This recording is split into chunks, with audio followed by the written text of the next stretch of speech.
The future is unwritten, but you can be sure that 2024 will be the greatest political spectacle of our lives. All that and more now on Graph's Grievances.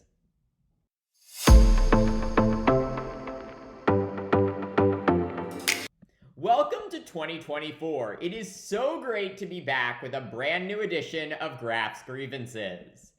And we begin the first day of the new year with a look at the factors that will likely shape this most consequential presidential election year. In just 2 weeks, the Republican presidential nominating process officially kicks off with the Iowa caucuses. And with former President Donald Trump still dominating in Iowa and beyond, my big first question is whether anyone not named Trump will win a state on the Republican primary calendar. Before Christmas, it was looking like the best opportunity for this to happen might be in New Hampshire, which holds its primary on January 23rd.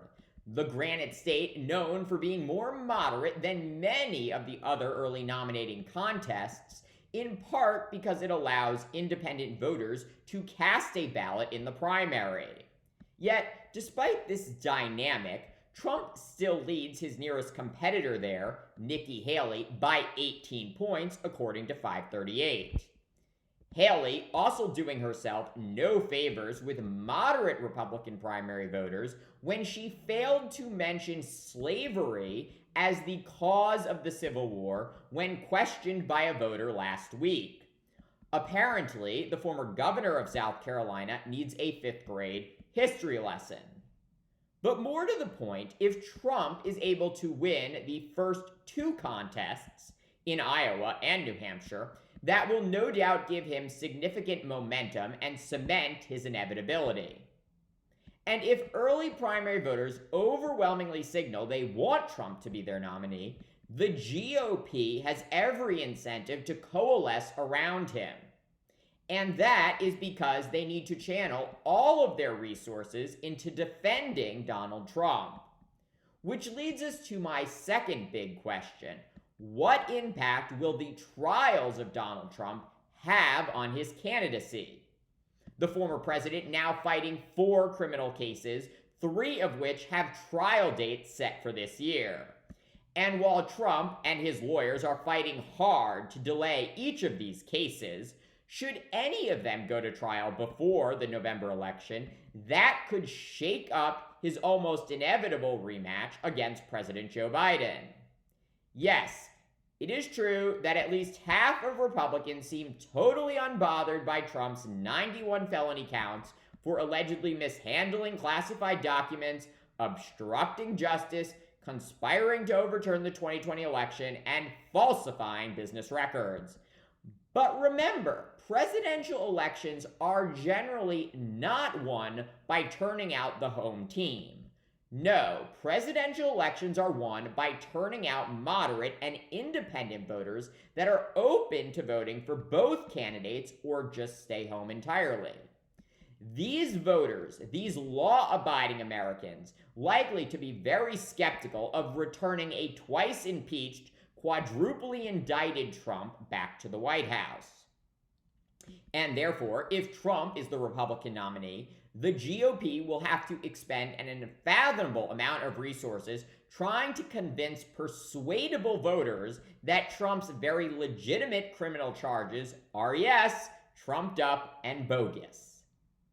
Important to remember here is that the 2 most recent presidential elections were among the closest in American history.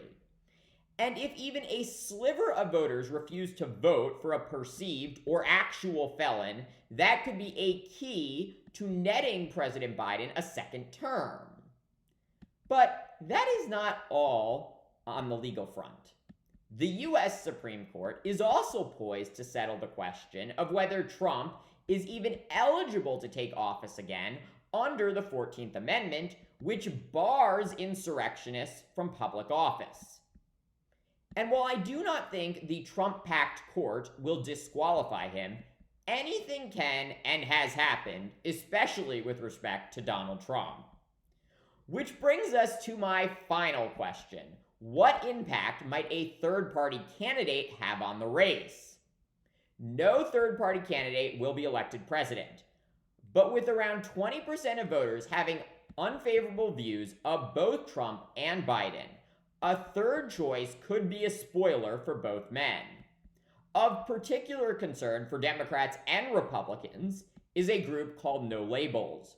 The third-party organization, which has yet to nominate a candidate, has already gained ballot access in 12 states, including the battlegrounds of Arizona, Florida, Nevada, and North Carolina. Should the No Labels ticket siphon just enough votes away from Trump or Biden in a key swing state, that could net the other man a second term. And unlike past third-party candidates, such as Jill Stein and Gary Johnson, this year, the much more high-profile Robert F. Kennedy Jr. is running as an independent.